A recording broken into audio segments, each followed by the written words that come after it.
அன்னபூர்ணி படத்தில் நயன்தாரா மேம் செஞ்சு அசத்தி காட்டின நம்ம செட்டிநாடு ஸ்பெஷல் உட்கார் ஸ்வீட் எப்படி பண்ணுறதுன்னு பார்த்துடலாமா.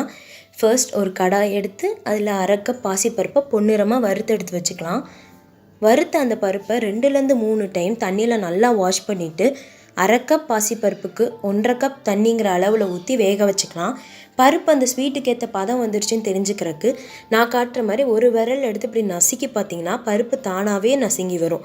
அப்புறம் வேறு ஒரு கடாயில் 2 ஸ்பூன் நெய் விட்டு 10-15 முந்திரியை நல்லா பொன்னிறமாக வர மாதிரி வறுத்து எடுத்து வச்சுக்கலாம். என்னை மாதிரி முந்திரி இஷ்டம் இல்லாதவங்க கொஞ்சம் பாதாம் கொஞ்சம் முந்திரியை நல்லா பொன்னிறமாக வறுத்து எடுத்து வச்சுக்கோங்க. வறுத்த அதே நெய்யில் 2 ஸ்பூன் நெய் அல்லது 2 ஸ்பூன் எண்ணெய் விட்டு அரை கப் வெள்ளை ரவையை பொரிய நல்லா வறுத்துக்கலாம். அந்த ரவை நல்லா வறுத்து வரும்போது அதில் 1/4 கப் துருவன தேங்காய் சேர்த்துக்கலாம். ரவையும் தேங்காயும் பொன்னிறமாக வறுத்து வரும்போது அதில் 1.5 கப் வெல்லம் சேர்த்துக்கலாம்.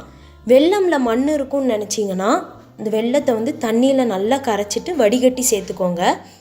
இந்த வெல்லம் ரவை தேங்காய் 3ம் இந்த பூர்ணம் ஸ்டேஜுக்கு வரும்போது நம்ம எடுத்து வச்சுருக்க பாசிப்பருப்பை நல்லா கலந்துக்கலாம். பாசிப்பருப்பு அது கூட நல்லாவே மசிஞ்சு கலந்து வந்த உடனே ஏலக்காய் தூள் அல்லது ஏலக்காவை இந்த மாதிரி இடித்து வச்சு நல்லா சேர்த்துக்கோங்க. சேர்த்ததுக்கப்புறம் ஸ்வீட்டை டேக்கிள் பண்ணுறதுக்காக ஒரு பிஞ்சு சால்ட், எப்போவுமே ஸ்வீட்டு செஞ்சோன்னா அதில் ஒரு பிஞ்ச் சால்ட் போடணும். அப்புறம் நம்ம வறுத்து வச்சுருக்க முந்திரிய பாதாம்லாம் சேர்த்துட்டு நல்லா கிளறிக்கலாம். முந்திரியெல்லாம் நல்லா கிளறினதுக்கப்புறம் நெய் தழும்ப விட்டு அந்த உட்கார ஸ்வீட்டை கிண்டி எடுத்து உங்கள் ஃப்ரெண்ட்ஸுக்கோ அல்லது ஃபேமிலிக்கோ எடுத்து சர்வ் பண்ணிங்கன்னா அடி தூளுங்க. அவ்வளோதான், நம்ம செட்டிநாடு ஸ்பெஷல் உட்காரு ரெடி.